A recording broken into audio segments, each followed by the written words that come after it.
Bonjour et bienvenue pour ce tuto Dessine-moi une spéciale personnage, le volume 3. On avait vu dans les opus précédents comment travailler sur le visage d'un personnage. On va s'attaquer aujourd'hui à la partie un peu plus complexe puisque on travaille sur le corps. Alors pour rester dans les proportions humaines, j'ai déjà moi préparé une petite chose très très simple qui va vous permettre de comprendre un petit peu plus. On dit effectivement que pour dessiner un personnage, on doit travailler sur 7 fois et demi. Sa taille définitive, c'est 7 fois et demi en fait la taille de la tête.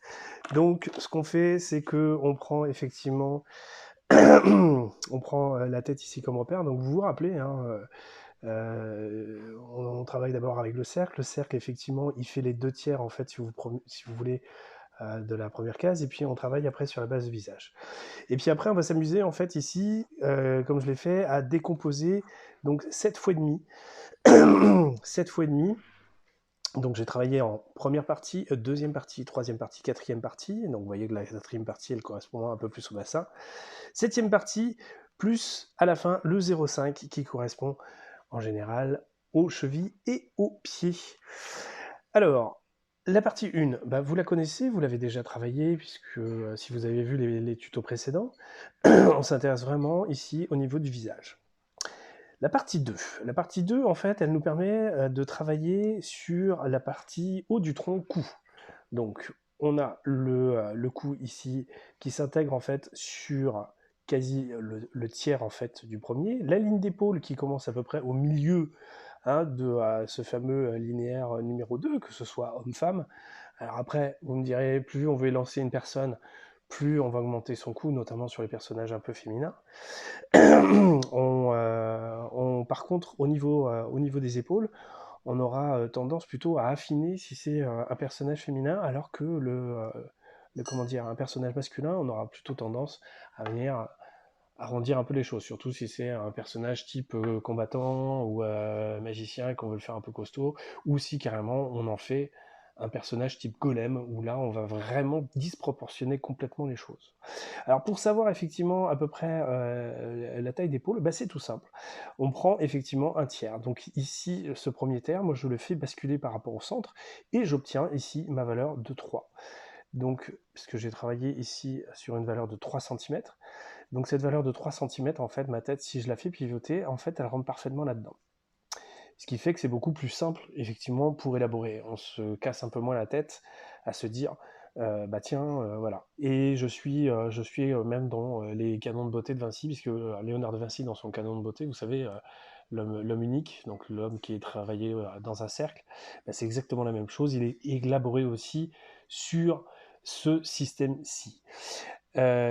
Pour donc les filles, on peut réduire un tout petit peu pour générer un peu plus de finesse. Jusque-là, tout va bien.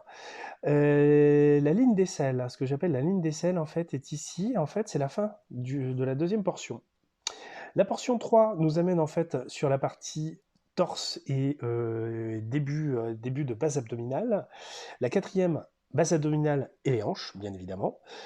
Le 5 concerne en fait la partie cuisse de façon générale. Le 6 concerne la partie genou et haut de bas de jambe, tibia. Quant à la partie 7, effectivement, on est vraiment sur la base des jambes et de l'élancement des jambes. Et la dernière partie, donc la partie 7,5 que moi j'appelle ici, j'ai dénominé 0,5, qui sert effectivement à jouer sur les pieds et la malléole. Dans le système d'élaboration, donc en revenant effectivement sur le 2, alors pour être sûr de pas vous tromper, effectivement, on place bien la ligne d'aisselle. Alors, l'avantage, si vous voulez, de ce système, c'est d'être sûr, en fait, si vous voulez, de bien positionner les éléments qui vont vous permettre d'élaborer vos personnages. Hein. Donc sur la partie 3, je prends le premier tiers. Le premier tiers, je peux faire tomber juste le bas de la poitrine féminine et masculine. On s'entend bien. Vous avez vu que j'ai partagé mon personnage en deux. J'ai fait un personnage type féminin très rapidement, très sommairement, et un personnage masculin très sommairement de l'autre côté. Ne pas oublier quand on positionne effectivement après, notamment le grand trapèze masculin, en trapèze masculin, il existe chez l'homme, mais il n'existe pas chez la femme. Donc on aura plutôt tendance à adoucir en fait en venant proposer quelque chose de beaucoup plus courbe et beaucoup plus serré quand on arrive ici sur la fin du trait 3. Alors que l'homme, c'est plutôt quelque chose d'assez droit de façon générale.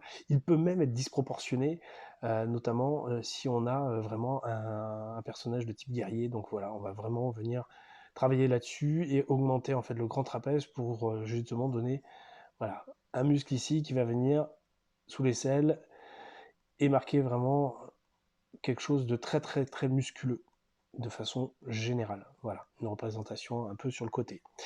Ne pas oublier effectivement que la femme a une cage thoracique plus élevée, plus petite que celle de l'homme, donc on aura tendance effectivement à la surélever, tandis que l'homme, on la descend un tout petit peu. Alors moi je la mets en général, hein, je la fais partir en fait sur les 2 premiers tiers. Comme ça au moins je suis sûr que je ne me trompe pas. Je prends les 2 premiers tiers et j'abaisse en fait ma côte pour venir l'amener en bas et l'amener sur la jonction ici sur le côté du trait numéro 3. J'oublie pas non plus effectivement, comment dire, de travailler aussi sur mon bras, hein, puisque mon bras il est là, il est bien présent aussi. Donc j'ai la fin de mon biceps d'épaule qui est tombant en fait ici, qui va s'arrêter sur le premier tiers de façon générale.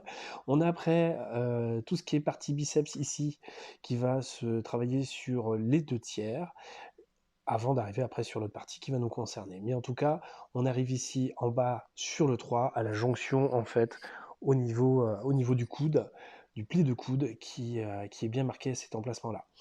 Pareil au niveau féminin, il est bien marqué, il est bien là, il va nous permettre aussi de travailler. Mais vous avez vu qu'en fait ici, moi je travaille un peu plus en finesse.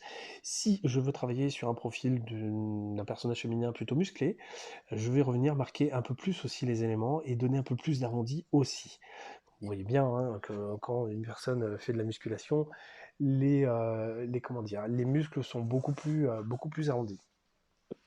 Bref, on continue, on arrive sur la portion numéro 4. La portion numéro 4 nous permet de travailler, effectivement, c'est ce que je disais tout à l'heure, sur la partie hanche. Alors, chez l'homme, en général, c'est quelque chose d'assez droit, de façon globale. On peut même se permettre de l'aligner, en fait, sur le point de l'aisselle. D'accord? C'est le point de tombée. Ça marche très très bien. Si c'est effectivement un personnage beaucoup plus musclé, comme je l'ai fait là, on va optimiser en fait ce côté musculeux en décalant le point un peu plus ici vers l'intérieur. D'accord? Donc voilà, si je devais le faire comme ça, je le mettrais plutôt ici de ce côté-là, avec le bras ici qui viendrait par là. D'accord? Donc voilà, moi ici j'ai pas voulu, je suis resté quand même relativement sobre, j'ai pris un modèle plutôt de type européen, qui pourrait se rapprocher parfois même du type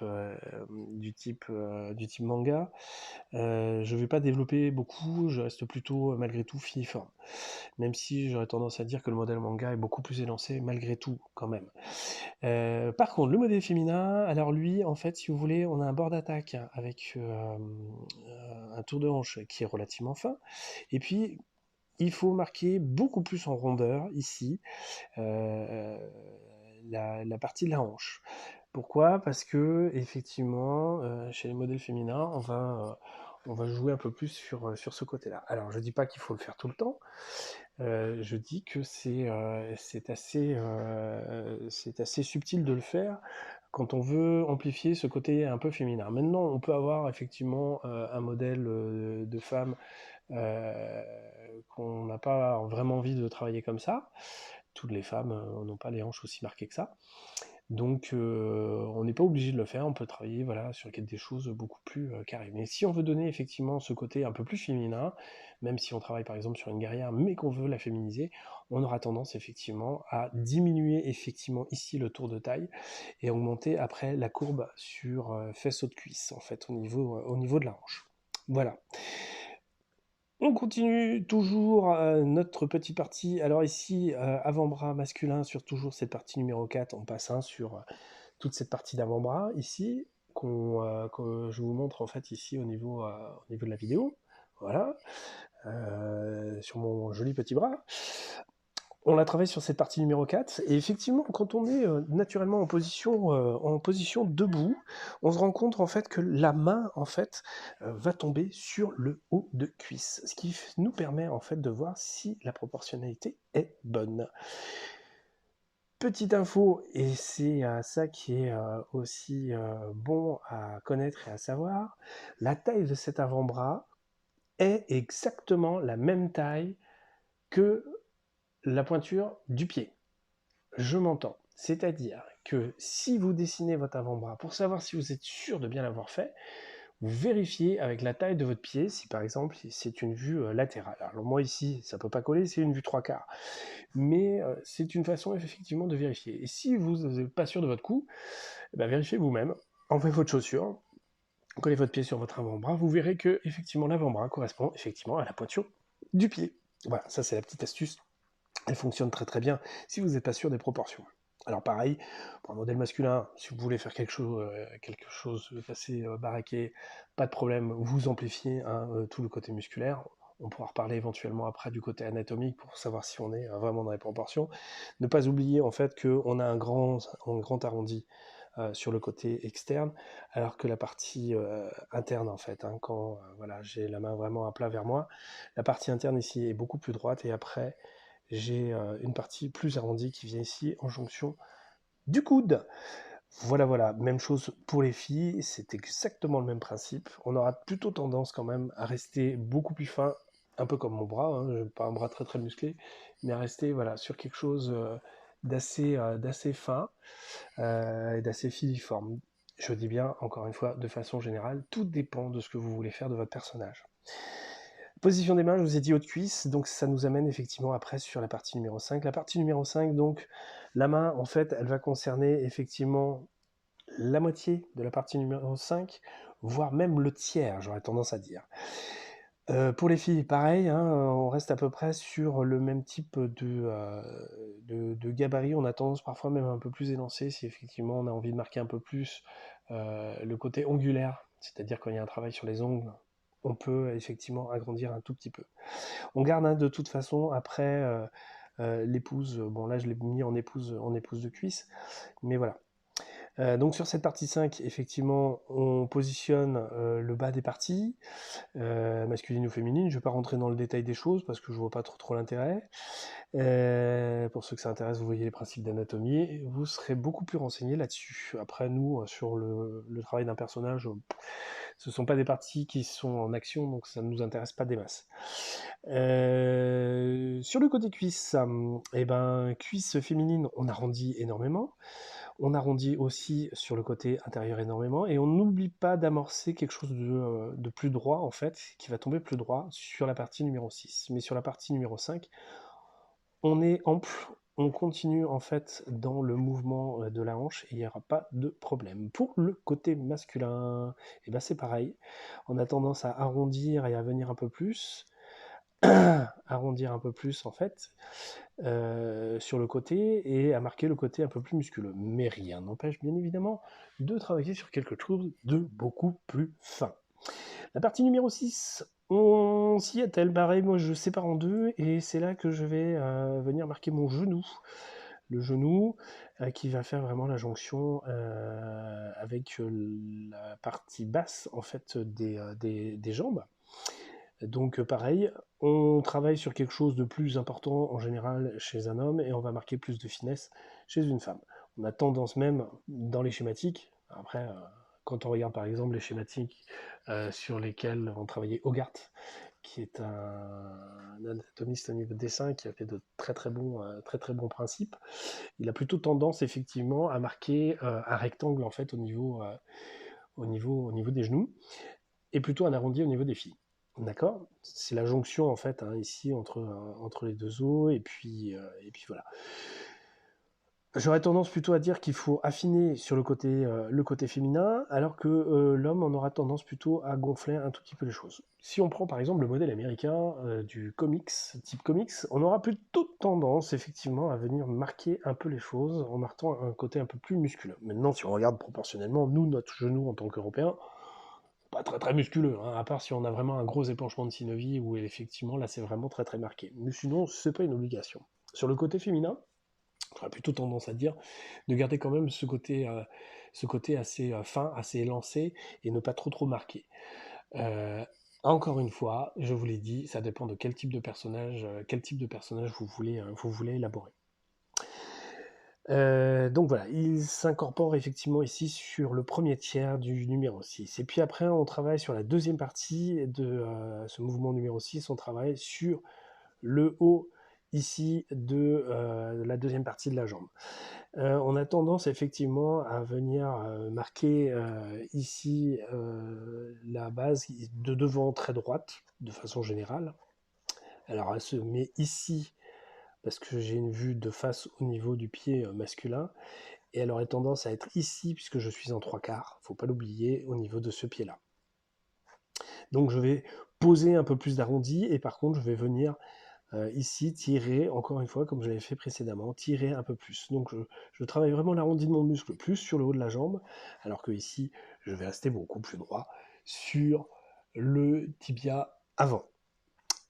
Pour l'homme, c'est un petit peu pareil, sauf que, bah, encore une fois, selon ce qu'on veut faire, moi, si je travaille sur un personnage masculin, je vais avoir tendance quand même à positionner un peu de muscle, donc je vais vraiment arrondir cette première partie-là, et je me retrouve avec un arrondi de deuxième partie un peu plus bas, de l'autre côté, un peu en opposition comme ceci. Chez la femme, ce sera exactement la même chose. Ici, on ne le voit pas parce que je suis en trois quarts, mais ce sera exactement la même chose. On aura tendance juste à affiner un peu plus les choses et à rendre plus harmonieux les formes. Pour le pied, bah, pas de mystère, le pied chez la femme est beaucoup plus fin, sur la dernière partie donc, il est beaucoup plus fin que celui de l'homme, il est beaucoup plus élancé, alors que celui de l'homme, il a plutôt tendance à être relativement comment dire, carré au niveau des formes. Donc si je travaille effectivement voilà, mes formes, je peux travailler voilà, mes orteils sous des formes de carré qui diminuent. Je travaille ça après sous la forme d'un trapèze, ça marche très très bien. Je marque la malléole ici sur le côté et j'obtiens effectivement une vue de face. Après, rien ne m'empêche de revenir après dessus et travailler un peu plus les extérieurs. Pour le côté féminin, voilà, j'élance un peu plus. Je viens marquer ici l'arrière au niveau du talon. Alors c'est un trois quarts, donc le pouce apparaît. Je fais apparaître les autres. Je marque la voûte plantaire. La malléole s'inscrit sur la première partie, effectivement ici, que ce soit pour le masculin, pour le féminin. Et on obtient un personnage qui tient à peu près la route. N'oubliez pas une chose sur le système d'élaboration, ce sont les points de rotation et les points de pli qui sont très très importants et vont vous permettre de comprendre aussi comment votre personnage peut se mouvoir aussi dans l'espace. C'est quand même quelque chose d'assez important à comprendre parce que il va déterminer le mouvement, et c'est là tout le principe, par exemple, décrit Léonard de Vinci, c'est de se dire que voilà, on a différents points avec différents types de mouvements. Je prends par exemple ici la jonction avec le bras. Si j'ai envie de lancer mon bras sur quelque chose de beaucoup plus vertical, c'est quelque chose que je vais pouvoir faire puisqu'il va rentrer naturellement dans les proportions. Je n'ai qu'à prendre en fait toutes mes mesures et les faire pivoter. Alors, je vous montre ça. Je les fais pivoter directement. Donc tous mes points pivotent sur un arrondi. Bon, je ne suis pas très droit là-dessus, mais ça va vous permettre de comprendre les choses. Si mon bras est ici, et ben pareil, je vais le décaler.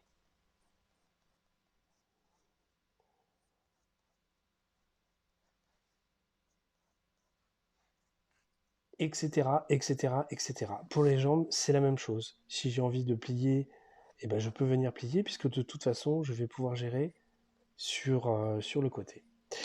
Voilà, c'était en tout cas la partie anatomique en fait de dessin de personnage vue de face qui va vous permettre justement d'entamer tout le travail en fait de mouvement vue de face de votre personnage. Pour le profil, ben, vous vous doutez bien que ce sera la même chose que la dernière fois, c'est-à-dire que on fait une décomposition comme on a fait, c'est-à-dire qu'on prend le personnage ici sur le côté, on le décompose comme on a fait, et pareil, on va aller chercher un peu plus les formes sur le côté avec, je vous disais donc avec le cou, enfin voilà. Tout va se mettre en ordre de marche à partir du moment où on a travaillé là-dessus. Voilà. Ne pas oublier aussi, hein, voilà, d'essayer de rentrer quand même dans les gabarits, mais à partir du moment où vous avez déjà établi tous vos points, il n'y a aucun problème pour rentrer sur la finition et la modélisation de votre personnage. Vous voyez, je termine vite fait à l'esquisse, mais ça marche très très bien. Voilà, c'est terminé pour aujourd'hui. On se retrouve dans quelques jours pour un tuto un peu particulier, parce que maintenant on va aborder après tout le côté structure et paysage autour, et je vais vous donner une super astuce pour travailler en fait toutes vos lignes de perspective avec un petit outil très très simple. Il faudra prévoir juste un élastique, deux punaises et notre indispensable, ces petites choses-là, des petits trombones qui vont vraiment nous être très très très utiles. Sur ce, je vous donne rendez-vous à la semaine prochaine et je vous dis à très très vite. Salut les petits loups, ciao ciao.